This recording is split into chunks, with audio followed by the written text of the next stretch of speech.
በሰማይ አረገ። የሉቃስ ወንጌል ምዕራፍ 24 ቁጥር 51 ላይ እናገኘዋለን። እንደሚታወቀው ባለፈው ትናንት ሐሙስ ክርስቶስ በተነሳ 40ኛው ቀን ነው።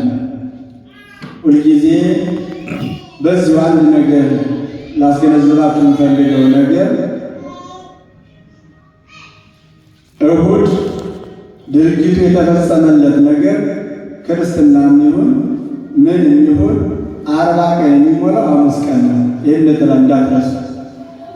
እሁድ 1፣ ሰኞ 2፣ ማክሰኞ 3፣ ሮብ 4፣ ሐሙስ 5።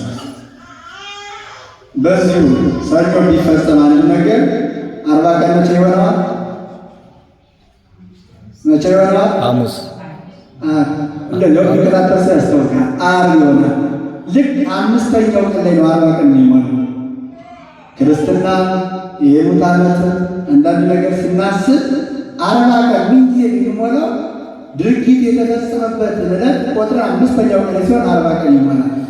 ስለዚህ ክርስቶስ የተነሳው መቼ ነው? እሁድ ነው አይደል? እሁድ ከተነሳ እሁድ 1፣ ሰኞ 2፣ ማክሰኞ 3፣ ሮብ 4፣ ሐሙስ 5። ልክ ሐሙስ ቀን 40 ቀን ይሆናል ማለት ነው። በአርባኛው ቀን አረገ የምንለው እና እንዲህ እያለ ይሄ በተንሸራተተ ቁጥሮች ይስራታሉ። ዋናው መያዝ ያለባችሁ የወንድ በ5ኛ ቀኑ 40 ይሞላዋል። የሴት በ3ኛ ቀኗ 80 ቀን ይሞላል። ይህን እንዳትረሱ። እናቶቻችን በ3ኛው ቀን ለምሳሌ እሁድ ተወልዳ ከሆነ አንዲት ሕፃን 80 ቀን መሞላት መቼ ነው? ማክሰኞ።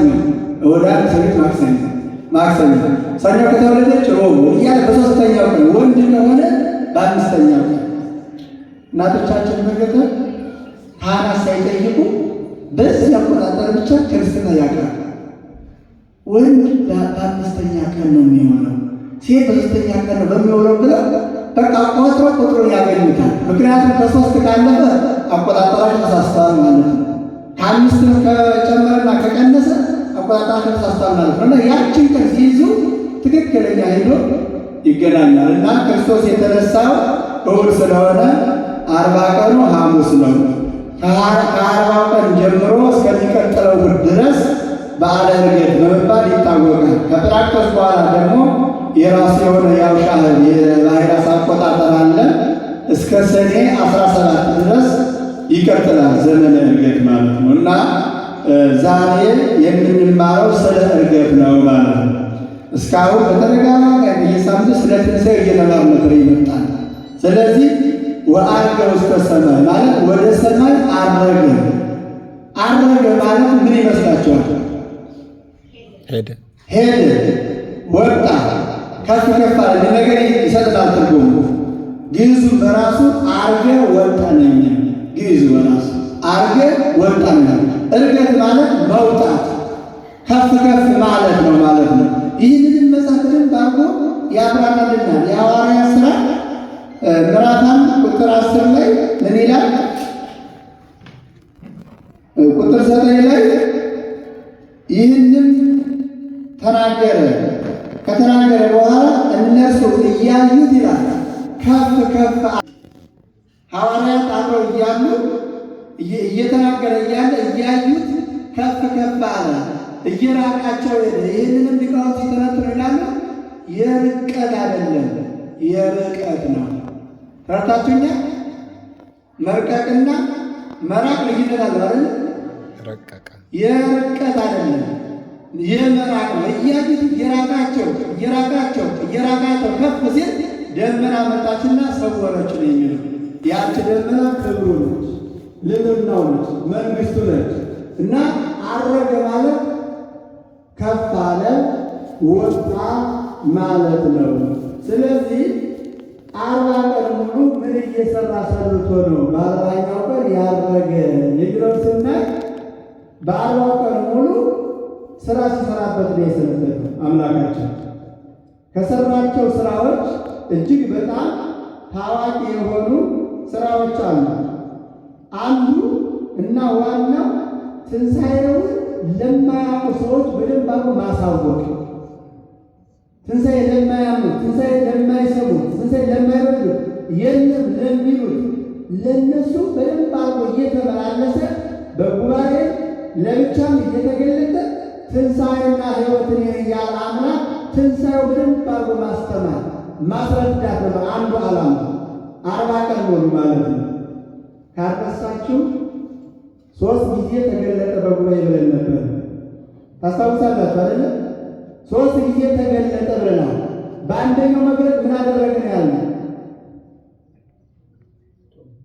አታስታውሱም?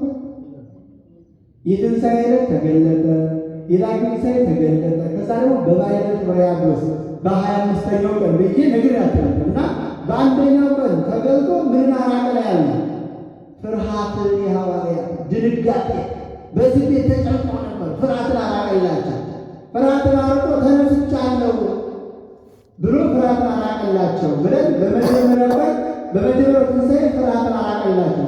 በሁለተኛው ትንሣኤ ደግሞ ጥርጥርን አራቀ ብለን ቶማስ ከሰዱቃውያን ወገን ስለነበረ ትንሣኤ ሙታን የለም ከሚሉት ሐረገ ትውልድ ስለነበረ በመጀመሪያው ሲገለጥላቸው ስላልነበረ በሁለተኛው ስለነበረ ቶማስ ና ያመንክ እንጂ ያላመንክ አትሁን፣ የተወጋሁትን ጎኔን የተቸነከረውን እጄን እግሬን እይና እመን ብሎ ከቶማስ ጥርጥር ውስጥ የነበረውን ጥርጥር አጠፋላቸው። በቶማስ እኛ ተገብተን የማያምኑ ሰዎችን ሁሉ እንዲያምኑ አደረገ በሁለተኛው ትንሣኤ። በሦስተኛው ትንሣኤ ደግሞ 3 ዓመት ከ3 ወር አብረው ከዋለበት እየዋሉ ካደረበት እያደሩ የቃሉን ትምህርት የእጁን ታምራት ሲያዩ በ2 ዓሣ 5,000 ሕዝብ አብልቶ መግቦ እንደገና የተረፈው 12 ቅርጫት ሲነሳ ያሉት ደቀ መዛሙርት ሁሉ ጌታ ከሞተ በኋላ ተበትነው ወዴት ነው ነበር? ዓሣ ማጠመድ ወደ ዓለም ሥራ ተዘርተው ነበር። ወደ ንግድ መስራት ተዘርተው ነበር። በሦስተኛው ተገልጦ ቶማስ ክርስቶስ ምንድን ነው ያለው? በረከታ በባሕረ ጥብርያዶስ የሚበላላችሁን ብሎ ጠየቃቸው። የለንም አሉ። ይህ ሁሉ ደከመ። በሩ መረባቱን በቀኝ ጣሉት ብሎ በቀኝ ጥሎ ብዙ ዓሣ እንዲይዙ ስራችሁ የሚባረከው ውጤታማ የሚሆነው እኔ ስታስቀድሙና የኔን ፈቃድ ስትጠይቁ ነው። በራሳችሁ ወደ ዓለም ከሄዳችሁ ግን አትራፊ አትሆኑ፣ በባዶ የምትመለሱ ብሎ ወደ ዓለም የሄዱትን ሐዋርያት እንደገና ወደ ወንጌል ማስተማር እንዲመለሱ እንዲያስተውሉ መግቦ ሲያበቃ ዓይናቸው ተከፈተና አስተዋሉ። የሚል የተናገረው ያስተማረው ሁሉ ማስተዋል ጀመሩ እና በእነዚህ በሦስቱ በጉባኤ በመጀመሪያው ፍርሃትን አረቀ፣ በሁለተኛው ጥርጥርን፣ በሦስተኛው ደግሞ ወደ ዓለም መሄድ መጥፋት እሱ መልሶ ሦስቱን ገልጧል። እነዚህ በአንድ ይቆጠሩና ትንሣኤው እነዚህ ሁሉ ትንሣኤውን እንዲያምኑ ማስረዳት ነበር። ይሄ አንዱ ነው።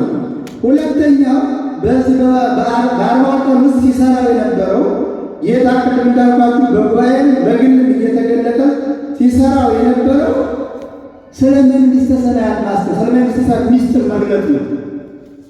መንግሥተ ሰማያት ምን እንደምትመስል ለሐዋርያት ሲያስተምሩ ሙሉ እውቀት እንዲኖራቸው ግንዛቤ እንዲኖራቸው ስለ መንግሥተ ሰማያት ያስተምራቸው ነበር። ያቺ መንግሥተ ሰማያት ከገቡ መውጣት የሌለን መመራት የሌለባት መውጣት የሌለን ብርሃን ለብሶ ብርሃን ተጎናጽፎ መኖር ነው እያለ ስለ መንግሥተ ሰማያት ሚስጥር በሰፊው እየተነተነ ብዙ አይነት ምስጢሮችን ለሐዋርያት ለ12ቱ አርድእት ለሚከተሉ ለ9 አንስት ሲያስተምራቸው ሰሩቷል። በሁለተኛ ደረጃ የመጀመሪያው ትንሣኤውን በደንብ እንዲያምኑት ማድረግ ነው። ሁለተኛው ደግሞ ስለ መንግሥተ ሰማያት ምን እንደሆነች እሱን በደንብ ሲያስረዳቸው ሰነበቱ። 40 ቀን። በሦስተኛ ደረጃ አሁን እኛ የምንገለገለው አገልግሎት እናቶቻችን ቆይ የሚዘምሩት ቀሳውስቱ በሁለት ካህናት በሶስት ዲያቆን የምንቀድሰው ስርዓቱ ቤት እንደሚከናወን ያንን ስርዓት በሙሉ ለሐዋርያትና ለሰባኪ ሲያስተምራቸው ሰንብቷል። ስርዓት ሲያስተምራቸው ሰንብቷል ማለት ነው። በአራተኛ ደረጃ ምን አድርጎ ነበረ? ትንሣኤውን ደቀ መዛሙርቱን ሲያስረዳ ብዙዎቹ ታስታውሱ ከሆነ የትንሣኤ ሳምንት ሁለቱ ደቀ መዛሙርት ተነስተው ከኢየሩሳሌም ወደ ኤማሁስ ሄደው ነበረ። ሲሄዱ ምን ነው ተስፋ ቆርጠው እነሱ ተከትለውት የነበረው እሱ ንጉሥ ነው፣ እስራኤልን ከሮማውያን ግዛት ነፃ ያወጣቸዋል፣ እኛን ይሾመናል፣ ይሸልመናል ብሎ በሚከተል አሁን ግን ሞተ። ሲሞት ተበትነው ተስፋ ቆርጠው ከጌታ ተነስተው ወደ ኤማሁስ ሄደው ነበረ። ሲጠፉ ዝም የማይለው አምላክ ተከትሎ መንገድ ላይ እያወሩ እየተነጋገሩ ሲሄዱ የሉቃስ ወንጌል ምዕራፍ 24 ቁጥር ምዕራፍ 24 ቁጥር 20 ላይ ምን ይላቸው ምን ይሉ ነበረ? በሰውና በእግዚአብሔር በቃልና በሥራ ብርቱ የነበረ ነቢይ ነበር። ሲያወሩት የነበሩ እነዚያ መንገደኞች ግን ገደሉት፣ ሞተ እያሉ ተስፋ ቆረጡ ማለት ነው። እኛ ይነግሳል፣ እስራኤልን ነፃ ያወጣታል፣ እኛንም ያነግሰናል፣ እኛንም ስልጣን ይሰጠናል ብለው ተከትለውት እንደነበረ፣ ስለዚህ ያንን ተስፋ የቆረጡትን ተስፋቸው ነው እንደገና ለማለም የተገለጠላቸው። ተገልጦ ምንድነው የምታወራው ጠየቃቸው። ነኝ እዛ አንተ ለኢየሩሳሌም እንግዳ ነህ? የተደረገው ነገር አላየህ? ሕዝብ ዓለም አንድ ሆኖ ምን ኃጢአት ሳይኖርበት በደል ሳይኖርበት እያሉ የራሱን ታሪክ የራሱን ድርጊት ለራሱ ለመድኃኒዓለም ይነግሩት ነበር። እንዲህ እያለ እያዋራቸው የሄደው እንደ ጠፉ እንዳይቀሩ ስለፈለገ ነው። ሁለት ጊዜ ነው የመለሳቸው እንግዲህ ማለት ነው። በመጀመሪያ ተስፋ ቆርጠው የነበረ ተስፋቸውን ለዓለም ነው። በሁለተኛው ወደ ዓለም ስራ ሲሄዱ ነው ቅድም የተነተኑት እና ይህ አራተኛው ተስፋ ቆርጠው የነበሩት ተስፋ ወንጌል እንደሆነች ተስፋ መንግሥተ ሰማያት እንዳለቻቸው እንደገና እያወራቸው ሄዶ መሸ። ሲመሽ ከእኛ ጋር ደራሩትና ገባ። እንደውም ምን ይላሉ አባቶቻችን? ከእኛ ጋር ደር ያሉት መንገደኛ ስለመሰላቸው አልፎ የሚሄድ መስሏቸው ነው። የእሱ ዓላማ ግን ምን ማድረግ ነበር? እነሱ ተስፋ እንዳይቆርጡ ማስተማርና መገለጥ ነበር። ይስማል እንሄዳለን ከእኛ ጋር ደር አሉት። ግን ምን ይፈልጋል? እኛ እንድንጋብዘው ይፈልጋል። እግዚአብሔር ፈቃድ እንድንለው ይፈልጋል። እንድንጠይቀው ይፈልጋል። ማረን እንድንለው ይፈልጋል። የምንፈልገውን ነገር ስጠን እንድንለው ይፈልጋል። እግዚአብሔር ከእኛ ጋር ደር ሲሉት አብሮ ገባና ባርኮ ነገራቸው። ስለ ትንሣኤው እሱ እንደሆነ ገለጠላቸው። ከዛ ወዲያውኑ ሐዘናቸው ወደ ተቀኝ ወደ ደስታ ሳያድሩ ይላል ሳያድሩ ተመልሶ ወደ ኢየሩሳሌም መጡ። እግዚአብሔር ስንል የራቀው ይቀርባል፣ የጎደለው ይሞላል፣ የጠመመው ይቃናል። ከዛ በደንብ ጌታ መሆኑ ከመገቡ ተገለጠላቸው። ይህንን ዜናና እኛ ያየነውን ዜና ተስፋ የቆረጡ ወንድሞቻችን ሳይሰሙ ሳያዩ ማደር የለባቸውም ብለው ተመልሰው እንደገና ወደ ኢየሩሳሌም መጡ። ያቺ ኢየሩሳሌም ቤተ ክርስቲያን ነች። ያ ኤማሁስ የተባለው ዓለም ነበር። ዓለም ስንከተለው የያዝነው ሲመስለን ብዙ ተስፋ የሚያስቆርጥ ነገር አለ። ወደ ቤተ ክርስቲያን የመጣ ግን ተስፋ ያጣው የጎደለለት ወጥቶለት ያዘነው ተደስቶ የራበው ተመግቦ ነው የሚመለሰው እና ወደ ቤተ ክርስቲያን ተመለሱ። ስለዚህ ስለ አራት ነገሮች፣ አንደኛ ተስፋ ቆርጦ ስለነበረ ተስፋቸውን መለሰላቸው፣ ተስፋ እንዳይቆርጥ አደረጋቸው። በሁለተኛ ደረጃ ትንሣኤውን አስረዳቸው። በሶስተኛ ደረጃ ምስጢረ መንግሥተ ሰማያትን አስተማራቸው። በአራተኛ ደረጃ ሥርዓተ ቤተ ክርስቲያንን አስተማራቸው። ይህን ሁሉ ያደረገው በ40 ቀን ነው። በ40 ቀን ውስጥ እነዚህ የመሰሉ ስራዎችን ሲሰራ ሰነበተና በ40ኛው ቀን ሐዋርያትን ሰብስቦ ወደ ቢታንያ አወጣቸው ይለናል።